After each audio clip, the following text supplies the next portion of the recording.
Today we're going to explore shading of cylinders and cones. And the idea behind that is to create something called reflected light. So let's write that down. Reflected light and core shadows and highlights. And a nice way to study that is to first do a tight drawing, or kind of like a rendering. And the way I would define a rendering would be almost photorealistic, something based in life. So there's, again, for shading, the idea is to talk about reflected light.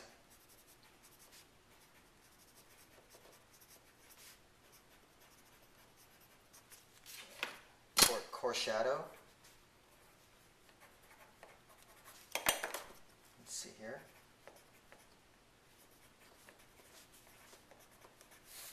And highlights.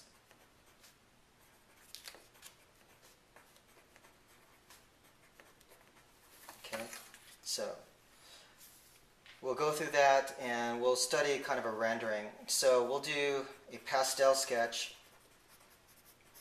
that will include reflected light. We'll talk about how core shadows are then created, and then highlights. The reason why I'm going to start with pastel is it's a nice application of the media. It turns out really smooth. It blends very well. Okay, so let's try that.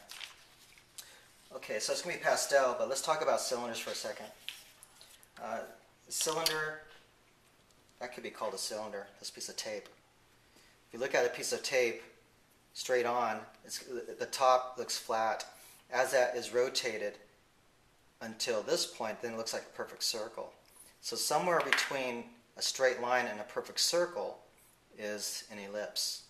So the bulk of cylinders that we see have an elliptical shape to it. And what I like to do is have my students practice different shaped ellipse. This is a closed ellipse. This is slightly more open. This is even more open. Then finally there's going to be a perfect circle. When you buy ellipse guides, they'll be measured in degrees. This might be something like a 10-degree ellipse. This might be like a 20.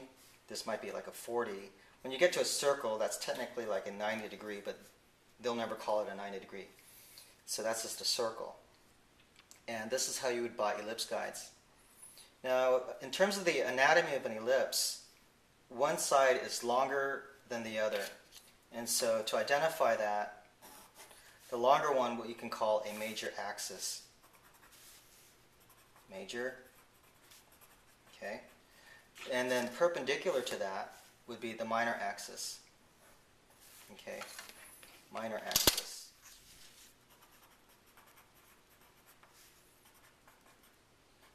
The relationship of either axis to the ellipse is, make sure it's in the middle. The idea is this half is symmetrical to this part. So if you were to fold it over, they perfectly match. The same with this axis. This side, when folded over, if you were to imagine that, would be exactly that side. It's kind of like the symmetry. And so your major axis and your minor axis, they are perpendicular. Where they cross is the center of the ellipse. Now, I only mention that because we're going to be drawing a lot of ellipses, and it's nice to know those features of the ellipse. Another thing I like to tell my students is, when you know you're going to sketch a cylinder, figure out the central axis. So this has a center axis.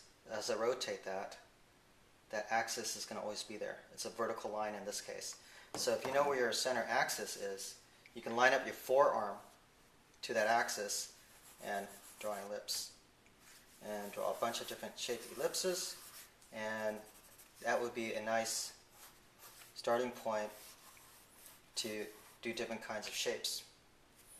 Okay, so that's ellipses. Let's go back to drawing a cylinder with pastel.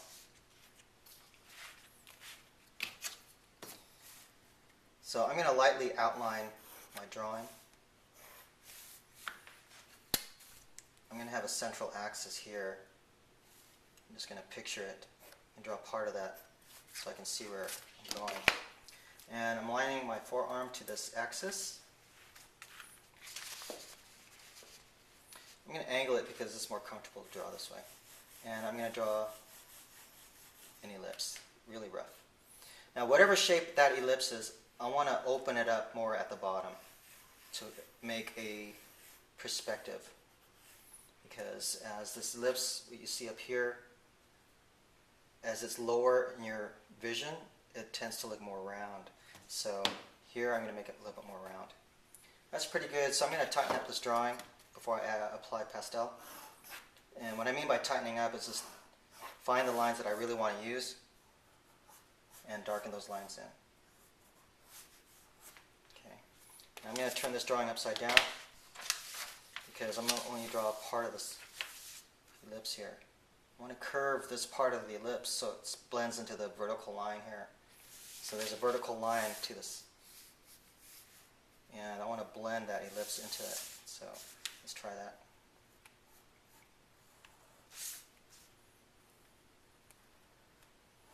Now, if I really want to take this drawing seriously, I would use ellipse guides. So there's ellipse guides you can buy. They have a variety of degrees to them. So this one is a 60-degree ellipse. I could probably have used that one, maybe not. There's 55, 50-degree ellipses. So when you're doing a nice tight drawing, refined drawing, that's when you want to use ellipse guides. I'm not doing a tight drawing now, so let's just keep it at freehand. Okay. I'm going to imagine another ellipse inside here. I think I might want to divide this later. So again, I'm lining up my forearm to that center line, which is the minor axis, and I'm going to darken that in a little bit. So now it's looking like two cylinders stacked on top of each other. And the idea behind this ellipse is, whatever shape that is, this is a little bit bigger, but not quite as big as this. So thin ellipse, more open, and then even more open, and then you get that illusion there. Okay, let's talk about shading. You need to know your light source. And I'm going to pick my light source coming from this side. So it's going to be brighter on this side than it is on this side. It's going to be bright to dark. And so you want to create a gradient. In your previous video, I showed how to do pastel and pastel and Bestine. And one of the techniques to working with pastel, if you don't want to get your fingers too dirty, is to powder the chalk first and then apply it, not with your finger, but with another applicator like this cotton pad. Now I have to admit, shading is funner and pretty effective with your finger, only you have to run to the sink and clean off your fingers every once in a while. But let's try to apply it with just this, and I might go in with my fingers later, because I tend to get good results shading with my fingers.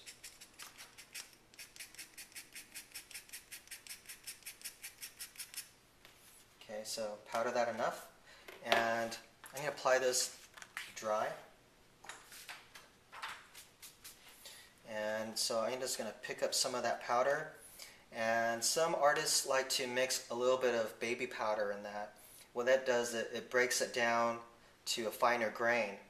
And so if you were to add baby powder or talcum powder, whatever amount of chalk you use in the powdered form, just apply about half as much or less of baby powder. I'm not going to do that at this point. So my light source is here, so I'm going to apply most of my chalk on this side and then just fade it out. And the way I fade it out is just not apply as much pressure. Now it's going to create a lot of dust, so I'm just going to shake that off the table.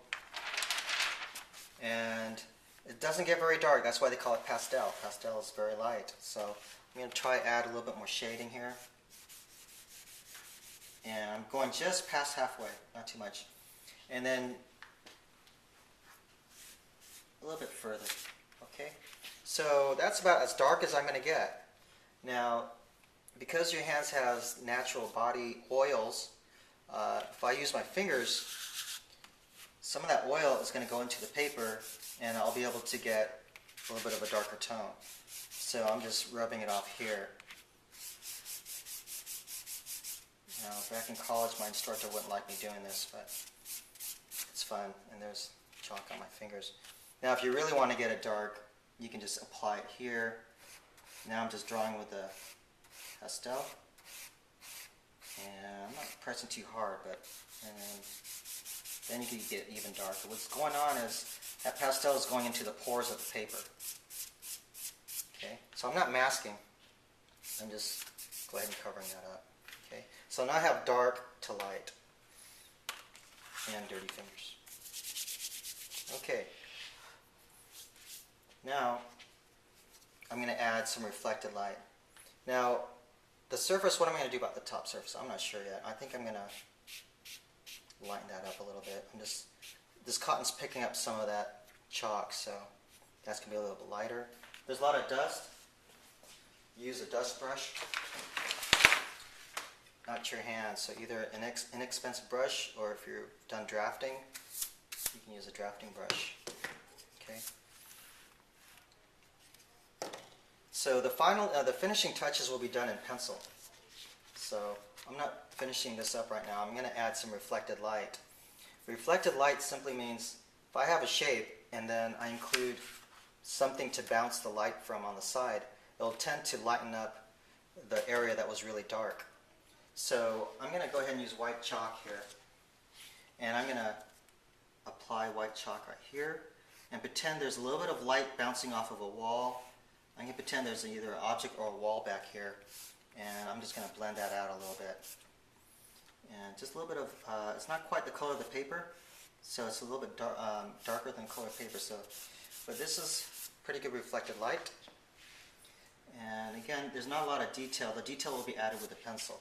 So what I've done was add a little bit of reflected light, and now instead of going really dark with a pastel, it lightened up. So now it goes light to dark to light again. So that reflected light created a dark area. So that dark area we'll call the core. Okay. So that'll be the core shadow.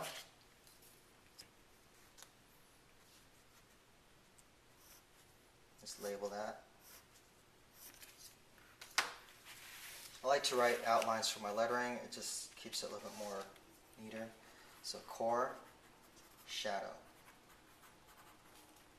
Actually, it's core shade or shadow. I'm going to write shade. Okay, that's core shade. And I can't really see the cylinder too well, so I'm going to darken it up now. I need to give it a nice dark outline. There it is. Now I can see it, and darken this part here.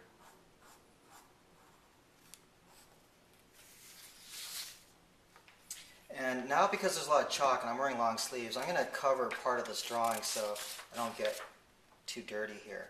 So I'm going to cover that up so now I can rest my hand on the drawing and finish the sketch right here. Okay. Now, if I wanted that neater, I would use an ellipse guide. And I'm going to darken up this part of the drawing.